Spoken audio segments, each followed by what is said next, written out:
Scattered around the world's megalithic sites, we see a lot of shared features, and one of the more popular ones in the Atlantis hunting community is known as stone nubs. This is the subject of a lot of speculation in the alternate history community, and there's a ton of hypotheses around there. And well, I have one too, and to be honest with you, I think I might have cracked the code here. In ancient Rome, Greek statues were all the rage, and when they ran out of originals that were affordable, reproductions became like the big deal. And this is where we get the first record of 3D gridding of statues. Now, this technique was perfected in the Renaissance with a machine that's known as the pointing machine. I'm going to take a point right off the eyelid, or the center of the eyelid.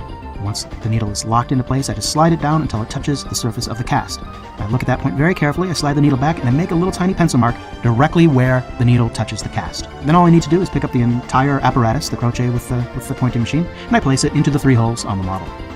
Then I slide the needle back down until it touches the stone. And there's the magic. By being able to move your measuring device from the original to the reproduction, you can measure the reproduction in a very accurate way, and with the skilled craftsman, eventually make a very accurate reproduction. If you have fixed reference points, and that's where I think the nubs came in. I think the nubs were a fixed reference point for a framework like this. First, they would draw out their plan on the ground. Then they go through and they mark each one of these points and they measure all this out. They build a framework, a very stable framework for each stone. They go to a piece of stone that's going to be used. They carve it down a few inches so that they've got 2 nubs. They build a frame around those 2 nubs and affix that frame to the larger framework. So now that large frame that basically plots out the exterior of this entire stone is bonded to those 2 nubs. So anytime you pick up that framework to carve and you want to put it back down to check, it's going to fit exactly the same way.